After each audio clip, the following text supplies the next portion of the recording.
Oi oi, it's your boy Hawker, back with another video, this time looking at Aleksib's Lurk smoke on the A side of Mirage. I wanted to start by quickly giving a shout out to you guys for the support on the channel recently. Really feels like the momentum's been picking up and I'm finding my audience, so shout out to you guys for watching. And secondly, I've been casting Dreamhack this week, so I've been a bit busy, which is why you're not getting a longer video, but I spotted this play while casting, I figured it deserved a video, so let's not waste any more time, let's jump on in.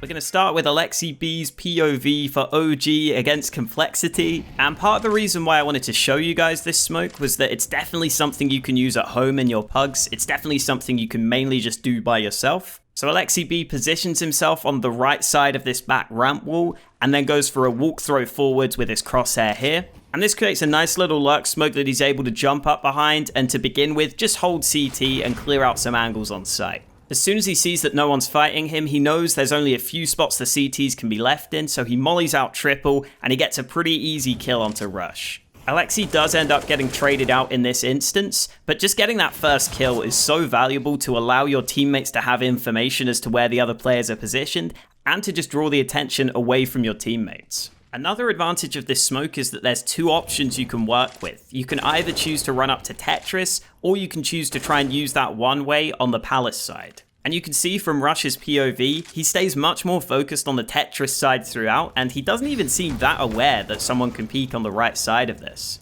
And as I was saying earlier, the other upside is the distraction this causes. MBK is able to catch Blame F out at mid, and then he's much more confident pushing through this smoke because he knows it's more likely the CTs are looking towards A. It's more likely the CTs are scared of a straight up A play here than anything else.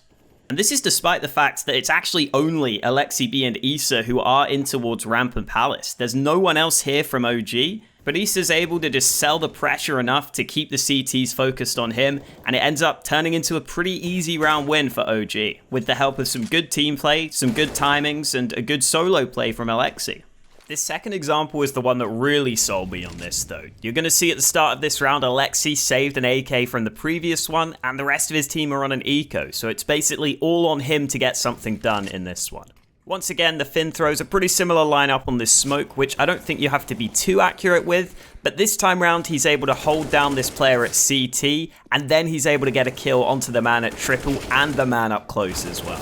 And as we speed it up at the end here, you're going to see that he even closes it out with a nice 4K on this jump up on the box. Aleksib is obviously using his teammates with the weak guns to get him information to have a better chance in these fights, but when you look at the CT POVs, this smoke just helps him in the fights in general. For example, Zapower rotating through CT seems to be aware this is a possibility as he tries to scope in on this, but he just can't see Aleksib on the other side of this smoke. If you turn off the X-rays for both players and watch this fight play out, you're going to see that Zapower gets to see almost nothing compared to Aleksib, who's got a clear line of sight here.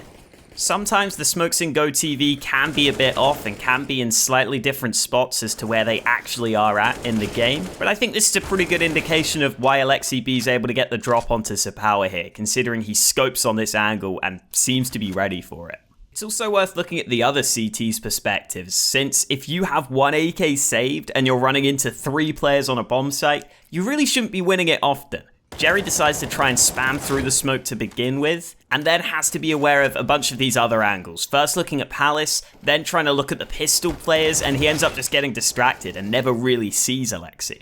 And then Facecrack has a little gap to work with on the left side of this smoke, so he's able to take out some of the pistol players, but he ends up getting stuck up close, and this is a fight that OG are always going to be happy with in this sort of round. So as you can see, there's a couple of options with this smoke. You can either have your teammates flank through mid or play with you in towards the ramp. I think a big positive of this smoke is the fact you can peek on either side of it, and oftentimes the CTs seem to be more worried about the left side, the Tetris side of the smoke, so that's definitely something to keep in mind.